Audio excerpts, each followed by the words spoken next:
Bonjour à tous, ce week-end se déroulait la vente des vins des hospices de Beaune. Nous vous donnerons quelques conseils pour bien choisir son vin. On connaît le nom des deux candidats qualifiés pour le second tour de la primaire de la droite et du centre, et c'est une surprise. En Saône-et-Loire, les riverains du circuit de Bresse expriment leur mécontentement. Dans le demi-tafopus Solidarité, nous parlerons de la pauvreté. Enfin, la météo du jour est pluvieuse. C'est la fin de l'année de la miséricorde. Devant plusieurs dizaines de milliers de fidèles, le pape François a refermé les deux battants de la porte sainte de la basilique Saint-Pierre.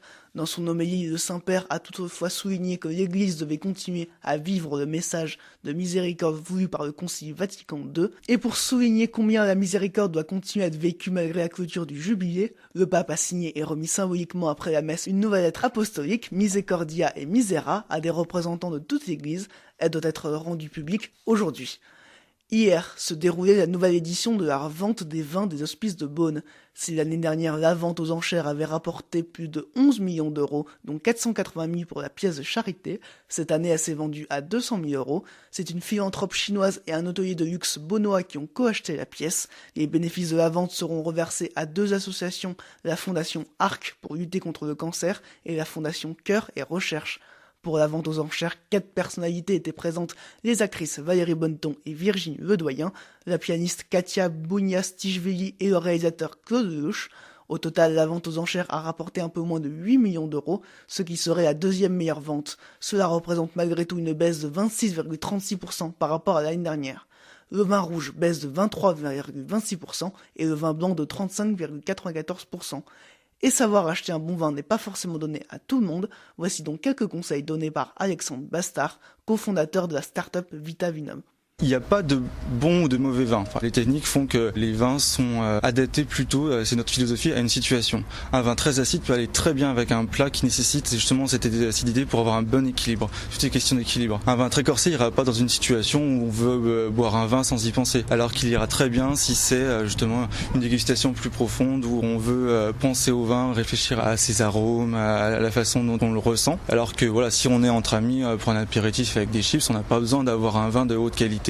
Donc c'est pour ça qu'un vin, par exemple rouge, très léger, ira très bien dans cette situation-là. Alors, en été, on aura plutôt l'habitude de boire un blanc, voire même un rosé en terrasse. Ce sera plus agréable qu'un rouge corsé. Alors qu'en hiver, avec les plats d'hiver, c'est des vins qui sont différents qui vont être proposés. Donc des vins plutôt blancs, justement acides pour aller avec des vins qui sont à base de fromage, comme on a l'habitude de faire, ou alors des vins rouges pour accompagner des viandes. Et bien sûr, n'oubliez pas que la consommation de vin doit toujours se faire avec modération. 4 millions, c'est le nombre d'électeurs ayant voté pour la primaire de la droite et du centre. Par comparaison, en 2011, la primaire socialiste avait attiré environ 2 700 000 personnes, et les résultats donnent en tête François Fillon avec 44,2% des votes, suivi d'Alain Juppé avec 28,4%. Le troisième homme, c'est Nicolas Sarkozy, l'ancien président de la République, obtient 20,6% des suffrages. Il a décidé de soutenir son ancien Premier ministre. François Fillon peut également compter sur le soutien de Bruno Le Maire, qui se classe 5e avec 2,4%. Avec 2,6%, Nathalie Kosciusko-Morizet fait le choix de soutenir Alain Juppé. Dans le bas du classement, on retrouve Jean-Frédéric Poisson qui obtient 1,5% et Jean-François Copé avec 0,3%. En Côte d'Or et en Saône-et-Loire, les résultats sont pratiquement identiques avec 48% et 47% pour François Fillon. Le deuxième tour qui le départagera avec Alain Juppé aura lieu dimanche prochain. Il sera précédé d'un débat ce jeudi qui sera diffusé sur TF1 et sur France 2. Alors que les températures basses commencent à arriver, Christine Barré, la préfète de Côte d'Or, visitera ce soir le centre d'hébergement et de réinsertion sociale Sadi Carnot et le 115. Elle échangera ensuite avec les bénévoles du SAMU social et de la Croix-Rouge. Christine Barré en profitera pour présenter les dispositifs mis en place lors de vagues de grand froid. En Saône-et-Loire, les riverains du circuit de Bresse automobile et moto haussent le ton. Ils sont venus jusqu'à Dijon ce week-end pour donner une conférence de presse et dénoncer les nuisances sonores, puisque cela fait des années que cela dure. Ils ont mis en avant une décision de justice en leur faveur, comme nous l'explique Yannick Briès. En août dernier, la Cour d'appel de Dijon a condamné le circuit à prendre toutes les mesures appropriées pour que les émissions sonores ne contreviennent pas au Code de la santé publique. Après un premier jugement favorable en 2015, puis cette confirmation en appel, les riverains passent à l'offensive médiatique pour leur porte-parole Thierry Grosjean. Le moment est venu. Nous, pour ne pas mettre des bâtons dans les roues de la procédure et nous le faire reprocher, quitte à tout perdre ce qu'on avait gagné jusqu'à présent, on avait dit qu'on ne communiquait plus tant qu'on n'avait pas le résultat des jugements. Sur le dernier jugement, le circuit de Bresse va donc en cassation. Donc c'est le bout du chemin. La cassation ne suspend pas l'application des jugements ayant déjà été rendus. Donc on est maintenant autorisé à communiquer sur le contenu pour dire on va au bout, nous aussi on va en cassation, on réunira l'argent nécessaire et puis on veut l'application des lois existantes et l'application des jugements. Le circuit s'est retranché jusque-là derrière les autorisations données par la Fédération automobile sportive et par la préfecture. Thierry Grosjean estime qu'après ce nouveau jugement, le préfet va devoir se conformer à la loi.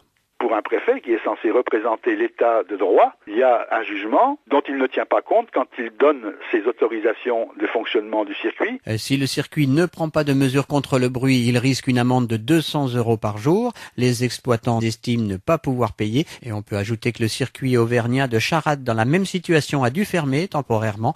Un précédent qui pèse comme une menace sur le circuit de Bresse. Un reportage de Yannick Briès. Samedi soir, Thomas Pesquet est arrivé dans la station spatiale internationale. Après 2 journées coincées dans la capsule Soyouz, il a rejoint le russe Oleg Novitsky et l'américaine Peggy Whitson. Le français va devoir réaliser diverses expériences dont une avec des graines de moutarde de Dijon afin de comprendre pourquoi les racines poussent vers le bas. Nous vous reparlerons de cette expérience dans votre journal de demain matin. Selon le journal du dimanche, les tarifs du réseau autoroutier vont augmenter en moyenne de 0,76%. La mesure devrait être effective à partir du 1er février 2017. La plus forte augmentation devrait concerner l'A89 entre Bordeaux et Lyon, qui a effectué plus d'1 milliard de travaux. La plus faible augmentation devrait concerner le centre-ouest de la France. Samedi, dans le cadre de la 13e journée de Ligue 1, Dijon a perdu un match important face à Nancy. Les Dijonnais baissent au classement en étant 14e, à seulement 2 points justement de Nancy 18e. En Ligue 2, Auxerre réalise une bonne performance face à Lens en obtenant le match nul. L'Aja gagne ainsi une place en étant 19e, à 3 points de sortir de la zone de relégation. Tout de suite, c'est le 2 minutes Infopus. 12,8%, c'est le taux de pauvreté en Bourgogne-Franche-Comté, un chiffre issu du rapport annuel du Secours catholique de Bourgogne-Franche-Comté, publié la semaine dernière. Cela représente 371 000 personnes vivant en dessous du seuil de pauvreté dans notre grande région. 19 000 ménages en situation de pauvreté ont ainsi poussé la porte du Secours catholique, dont 10 200 en Bourgogne. Des chiffres qui choquent Bernard Carretta, le président de Uriops Bourgogne-Franche-Comté, qui n'hésite pas à pousser un petit coup de gueule. Oui, je trouve qu'on vit une société paradoxale. C'est-à-dire qu'on a une augmentation de la pauvreté, c'est ce qui ressort du rapport du Secours catholique et je la confirme. Actuellement, dans le cadre du Césaire, il y a une étude qui est faite sur justement l'augmentation de la pauvreté en Bourgogne-Franche-Comté. Et il y a en effet une véritable augmentation de la pauvreté. C'est vrai que les chiffres, on va dire c'est un pourcentage de 2 ou 3%, on peut penser que c'est infime, mais quand on voit le nombre de personnes touchées, ça devient quand même très conséquent. J'ai l'impression de vivre dans une société absurde qui, grâce à un dispositif qu'on appelle l'économie libérale, permet à des gens de vivre dans l'opulence et à d'autres de ne pas pouvoir survivre ou à peine survivre. On a vu apparaître quand même une catégorie de personnes qu'on a baptisées les travailleurs pauvres. Alors tous ces débats sur, j'entends nos hommes politiques, les charges sociales et tout ce qui s'ensuit, on a d'autres pays à côté de nous dont les salaires sont très conséquents. Pour ce qui aura été un peu frontalier, il faut voir les salaires en Suisse. Et c'est pas pour autant que ces économies ne vivent pas. Nous, on a une mauvaise conception de notre société. On a une mutation économique, on a un virage économique à prendre. Est-ce qu'on doit vivre en exploitant des personnes et en les faisant vivre sous le seuil de pauvreté ou limite seuil de pauvreté et pour permettre à une minorité de vivre dans l'opulence la plus totale? Ça me pose vraiment problème. Il y a des solutions pour vous? Oui, il y a des solutions. Je pense qu'on pourrait faire une meilleure répartition. Il y a quelques années encore, la masse salariale dans les entreprises était les grosses charges. Maintenant, c'est plutôt les revenus versés aux actionnaires, une charge dans les sociétés. Je dis, il y a des inversions qui sont faites. Que si l'objectif d'une société, c'est de permettre à une minorité de vivre très bien et au détriment d'une grande majorité, je dis que c'est pas une vraie société. Une société, c'est une meilleure répartition des moyens et des gains, de l'argent. Et en même temps donner un statut à tout le monde. Merci à Bernard Carretta pour ce 2 minutes Info Plus. On rappelle que vous êtes le président de Uriops Bourgogne-Franche-Comté. Tout de suite, c'est la météo. Il Il va pleuvoir cet après-midi en Côte d'Or et en Saône-et-Loire. Attention cependant si vous habitez en Saône-et-Loire, puisque le département est placé en vigilance orange sur les vents. Il fera 13 degrés à Châtillon-sur-Seine, 13 à Bourbon-Lancy et 12 à Autun. Mardi matin, des fortes pluies sont attendues dans le sud-ouest de la Saône-et-Loire. Les orages devraient se calmer dans l'après-midi, mais il continuera de pleuvoir dans les deux départements. Demain matin, il fera 9 à Autun et Dijon, 10 à Montbard et 11 degrés à Mâcon.